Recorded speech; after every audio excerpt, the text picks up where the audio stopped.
On tonight's North Fulton Prep Rally, the final week of the basketball regular season is here and several teams are fighting for region seeding. The Roswell Lady Hornets are clinging to the number 2 spot in Region 6, but would have to go on the road to Milton and face the high-flying Lady Eagles.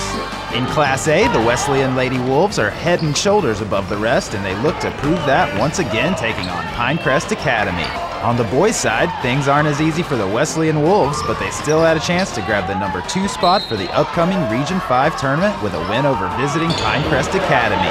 The basketball action is heating up around North Fulton, and there's only one spot to get your fix, and that's on NFPR right now. Comcast presents your source for North Fulton High School sports. This is North Fulton Prep Rally.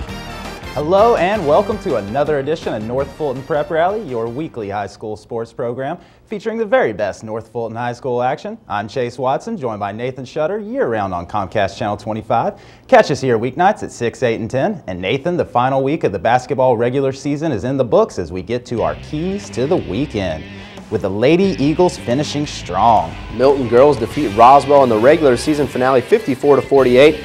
That improves them to the number 3 seed for the upcoming Region 6 tournament. And the Wolves nabbed the number 2 seed.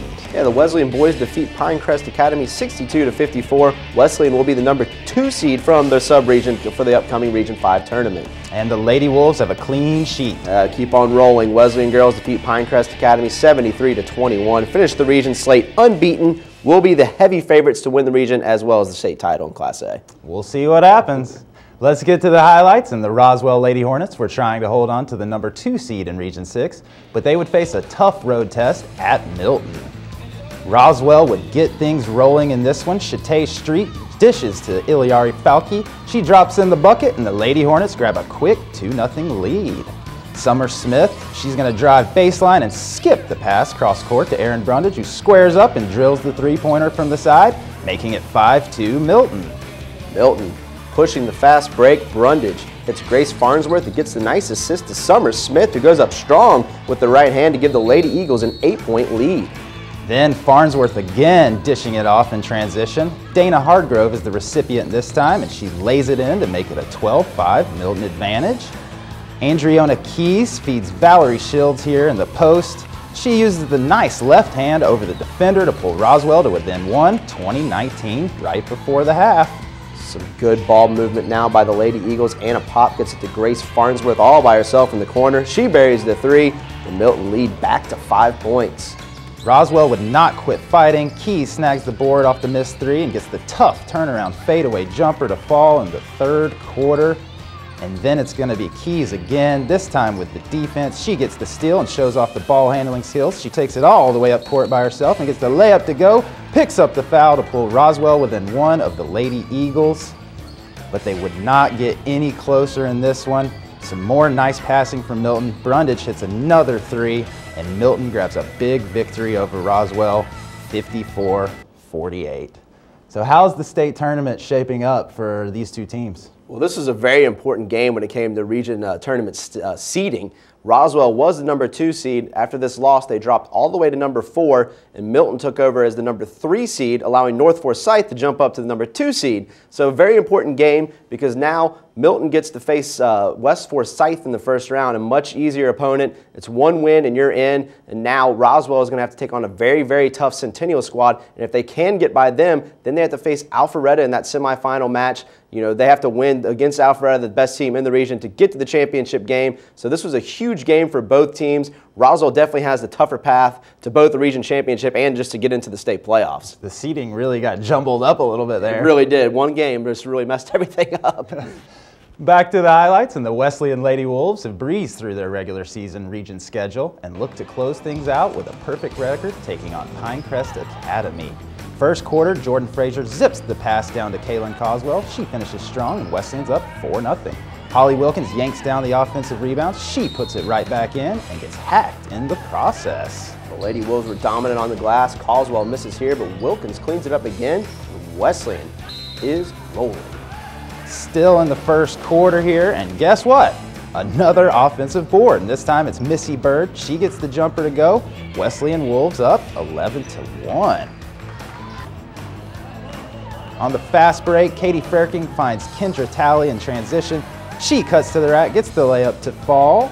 Some nice defense here from the Wolves. Nikki McDonald gets the steal and dishes to Fulton, who sends it to Tally for the wide open transition bucket. And then McDonald's going to intercept another pass and sends it up court. Taylor Blackman does the rest.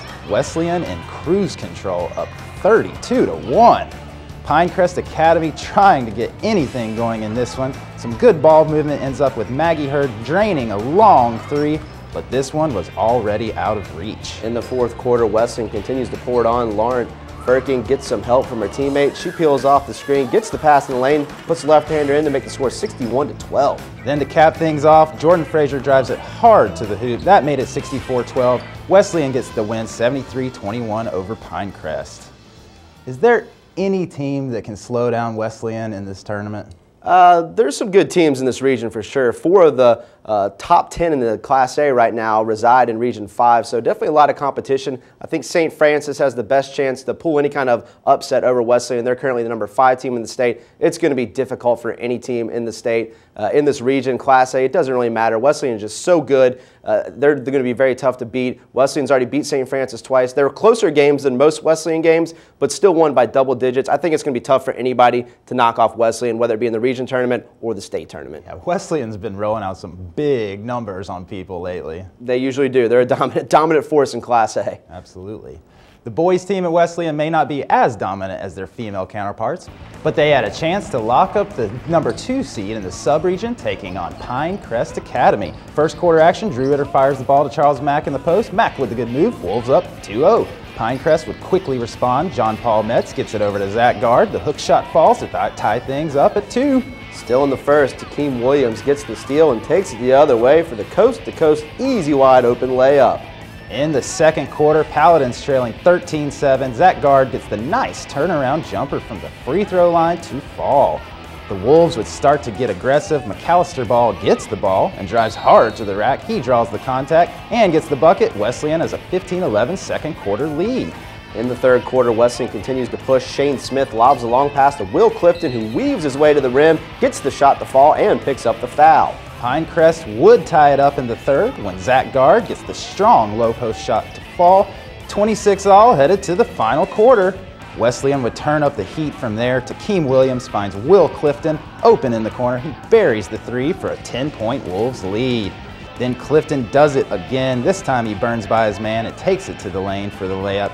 Wesleyan gets the 8-point win, 62-54 over Pinecrest Academy.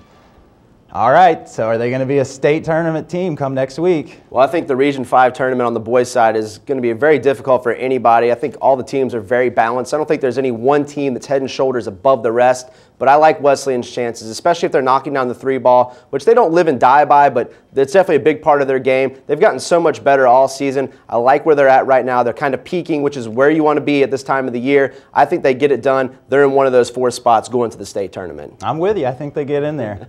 Time now to recap other hoops action from around North Fulton, and we start with the Milton Eagles. Another week of domination from the Milton boys. They defeat Alpharetta 73-56, and then Roswell 70-39 in the regular season finale.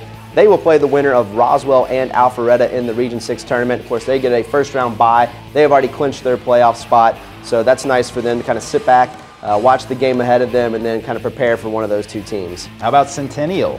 Big week for the Knights. They defeat Northview 90-65. A very surprising score, and then followed up against North Forsyth 78-41. That clinched the number 2 seed for the Region 6 tournament. Their next game will be against North Forsyth again. They won both meetings this season by 30-plus points in both of them, so I like their chances to advance and make the state playoffs. What about the Chattahoochee ladies? Their region tournament has already started, and they won their first-round game, knocked off Woodland 35-26 in that Region 7 4A tournament. Their next game against the number 2 seed Rome. They lost to Rome 54-23 in the regular season. Definitely going to be a tough task for the Lady Cougars to get by, but I like the way they've been playing the last 15 games of this season. And the Johns Creek girls. They also advanced in their first-round matchup of the Region 7 4A tournament, knocking off South Forsyth 53-39. Their next game, a little tougher. They face top-seeded Creekview. They lost both regular season meetings, 59-27 and 61-22. But Chattahoochee knocked off Creekview in the regular season finale, so you never know. And last but not least, the Centennial girls. They get a big win over Northview, 56-45, and then lost to North Forsyth, 47-38. Centennial is the number 5 seed in the region tournament and will take on Milton Roswell in the first round. The winner will clinch that state tournament spot. They'll also have to face Alpharetta in the semifinals, which will be a very difficult task. All right, I'm going to put you on the spot. Who are the 4 boys teams going to make the tournament? Well, the first one's an easy one. Milton's already clinched a spot, so I think they're in. I think Centennial has a fairly easy first-round matchup against North Forsyth, and I have to go with Northview. I just don't think either of the Forsyth teams can really do anything against those teams. I know West Forsyth pulled an upset last year. Don't see it happening this year. All comes down to Roswell and Alpharetta. A very even series this season, very close games. The winner of that gets in. Let's flip a coin and say Roswell. They're the 4th team. That's a pretty scientific yeah, way of that's how I do it. That's what I like to see. All right, well, that'll do it for this week. Catch us back here on Comcast Channel 25 next week for game highlights and features. And be sure to like North Fulton Prep Rally on Facebook and follow us on Twitter to see what's happening on the show. For Nathan Shutter, I'm Chase Watson. Thanks for watching, and we'll see you under the lights. Grab some wood there, bub.